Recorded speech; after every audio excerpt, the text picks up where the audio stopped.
All right. Hey, what's going on YouTube? SneakerTube.tv, SneakerPlay.com, Facebook, Twitter. It's your man Air Jordan 14 back, long last, with a new video, a performance review. So, man, let's just go ahead and jump right into it.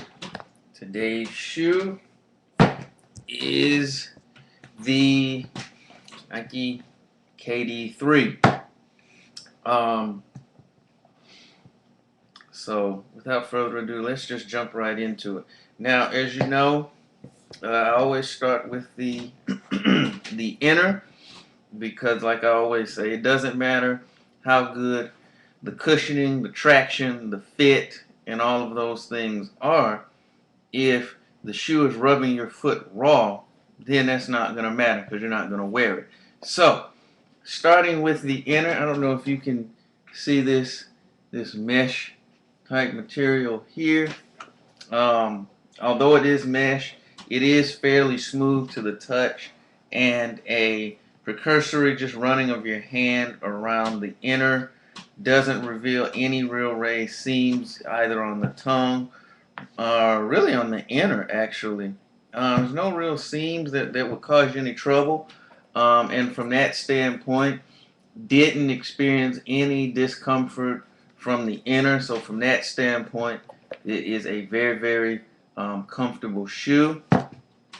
Excuse me. All right. So don't have to worry about that. You can wear, if you wear low cut socks or the no show socks or whatever, you can wear those with this shoe and it just won't cause you any problems. Staying with the fit, as you can see, the upper is composed of three materials here. You've got this is synthetic leather, obviously, on most of the upper, starting at the toe box and wrapping up around here, around the back, and then these overlays here. You've also got kind of like a mesh, a nylon, here and here in these two sections, as well as on the lateral midfoot here surrounding the swoosh, and that does aid somewhat with the breathability.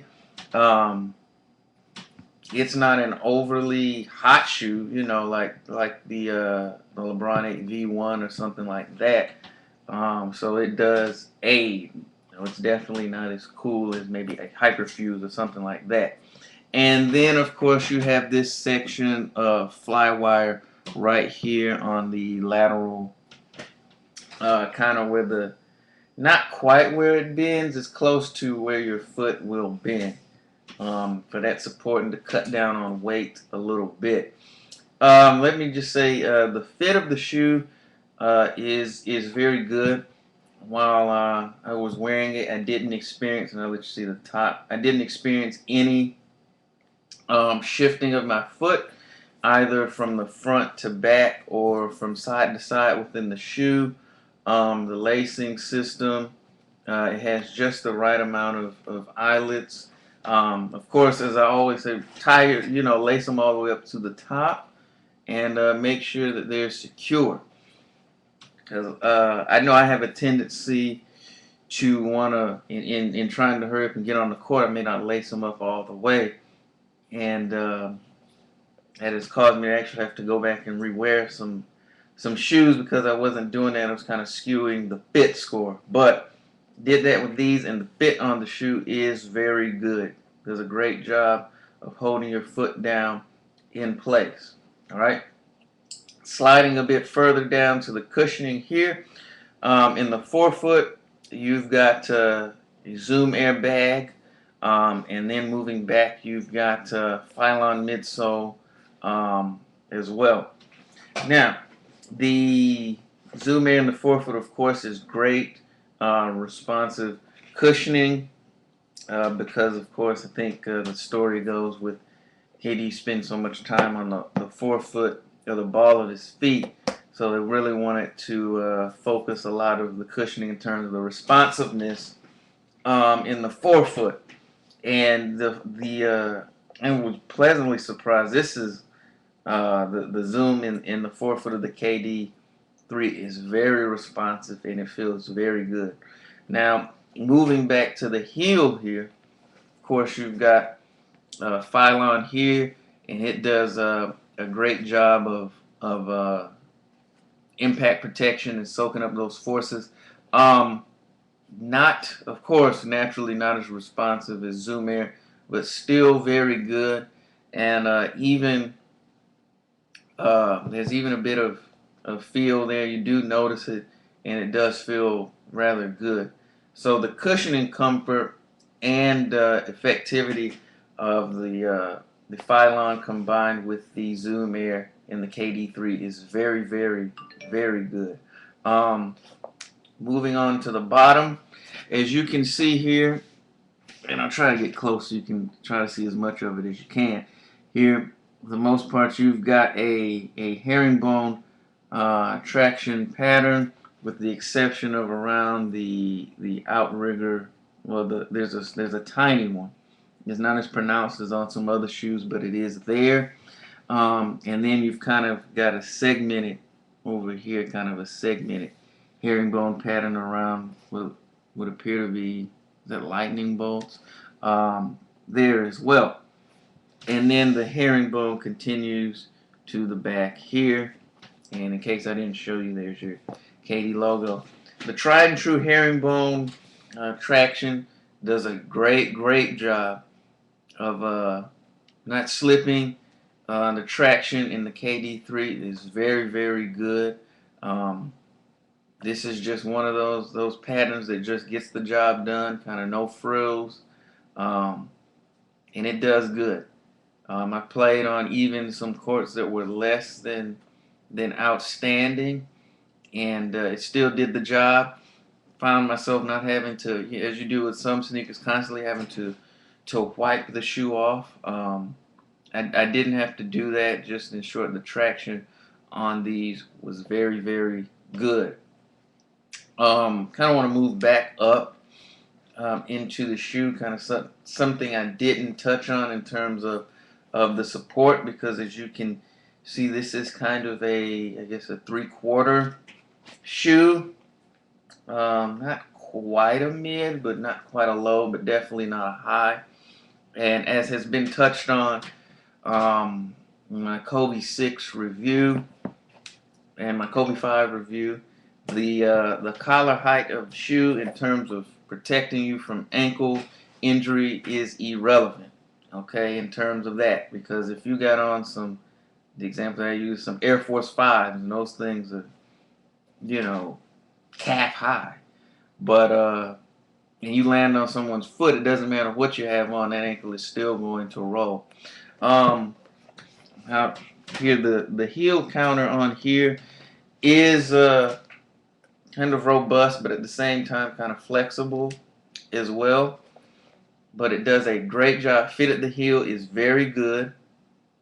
And because of that, you can have the collar height that you have, and that combined with this outrigger here, didn't experience, like I said, I already discussed the fit at the heel in terms of movement, but it really locks it down, and I didn't have any problems with that at all as far as my heel moving. So if that's a concern of yours, with this shoe being the collar height that it is, you don't have to worry about that. Of course, if you're just, an ankle, hypochondriac, I suppose you could, and you wear braces, I suppose you can wear your braces, but if you want to play ankle naked, then you don't have to worry about that in this shoe. The fit is just awesome, and the ankle support is good, as well as the support around the midfoot, which is also very good, because as you can see, I'm really, I don't know if you can tell, I'm trying to bend it, and because of the midfoot support there is very good. So, in closing on the KD3, I'm just going to say this is a great shoe at a great value at only $88.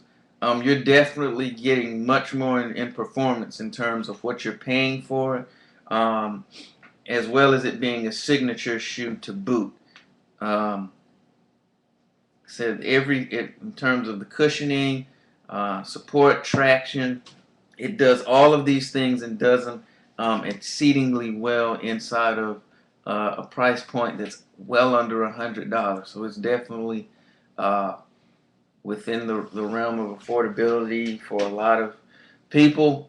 You know, if you may not have 160 or 130 to spend on the LeBron 8s or I think the Flywaves are 130 as well as, you know, the Kobe 6, but for $88 and probably now even less. I've seen it less than that in a lot of places. You can definitely get a quality basketball shoe worn by one of the young superstars in the league, Kevin Durant.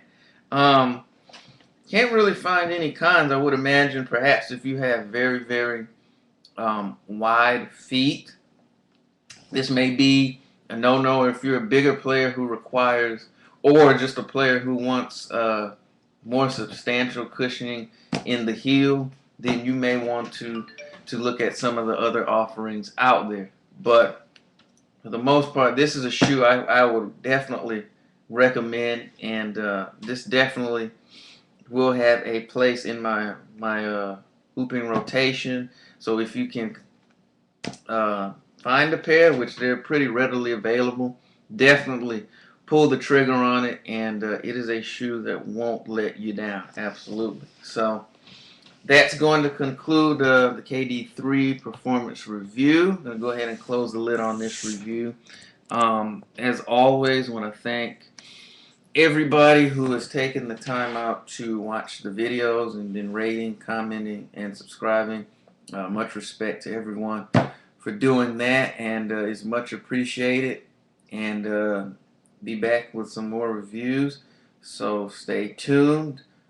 As always, want to wish everybody much positivity, many blessings, and this is Air Jordan 14. I'll catch you all later. Peace.